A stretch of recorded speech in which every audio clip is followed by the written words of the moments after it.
I mean, truly. I mean, I was wondering if you could give us a little taste of the character, just to recall what it was like to get into the character. Can you do a reenactment?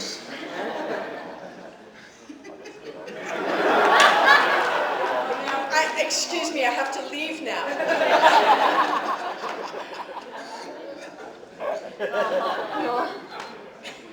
For one time only.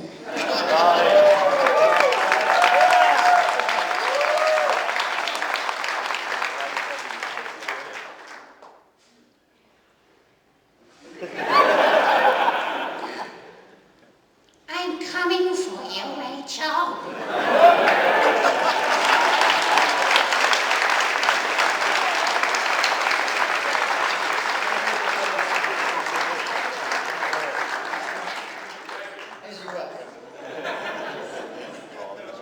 Okay, who has a question?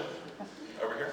I think that Eve, the end of the movie, is like, you were the most beautiful child there ever was. And you in a suit with a scalpel was like so frightening. Do you have any memories of actually filming any of that stuff at the end? Yeah, bits and pieces. That scene of taking the scalpel out of the medical bag and walking, I remember it was, it's not vivid or anything, of course, but there was a lot of cue points to remember marks, and in the movie it ends up cut, but I remember there was a large take, a master take, where there was a lot of, I remember the room, just it's vague stuff. Being so young, it's kind of tricky, but yeah, no, the memories I do have are fantastic. I'm happy to be a part of something like this. Tell us about the memories you do have. It's true. Well, I went to Maine a few years back. I was in New Hampshire for a time and took a weekend, went to Maine, drove by Stephen King's house and saw his wrought iron gates. It's awesome.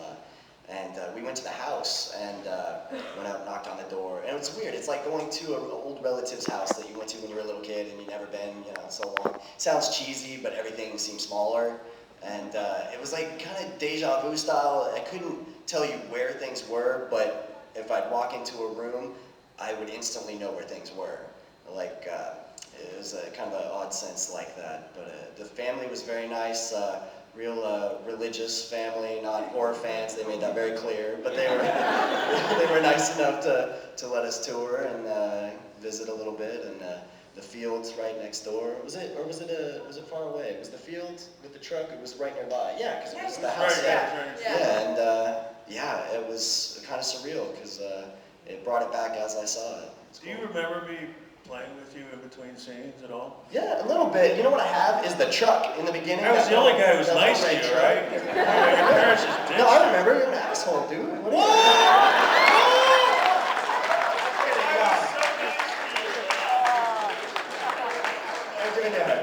I am just so grateful you're not mentally retarded. Oh my God, after that movie, oh my God, what we did to you. I'll never forgive I myself. think I turned out kind of...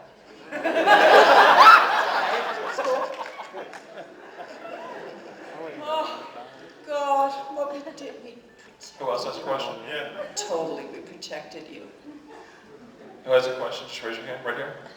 This is for MIKO. Did you understand what you were doing in the movie? What was happening to your character? And what you do you understand death and stuff at that point? I don't know. Maybe not fully. I think at that age, all kids do is play pretend. So I think it was a large game of pretend.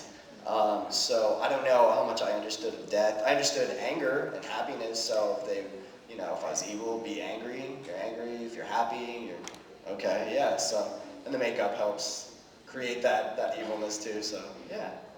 Something about that I just want to add that Mary Lambert, who directed it, was really smart in shooting as much as she could in sequence. So we began the film, the first days of shooting, and as the family grew. And that was solely in order to accommodate him. Yeah. I'm learning as much as you guys today. I know that. I know for a fact that she you know, because I don't, you know, not that you guys would know this, but a lot of times films and television shows are shot out of sequence in terms of how they actually are edited together in the course of real time as they play out. So, and that's done just because of, you know, convenience and money and all kinds of issues. But in this case, because we had her priority as a director, I think if you really held her to it, was the welfare of this child.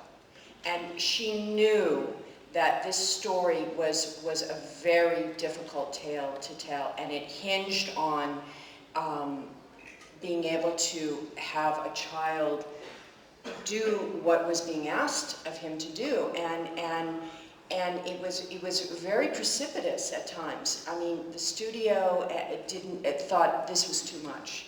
This is too much. This is too far. This is not possible. And she held tight and steadfast and said, I believe if we bring this child, and I say this child, if we bring MIKO to us and he feels safe in this environment, that it's a playtime, that we're all there for him, and he gets to know us, and that takes time.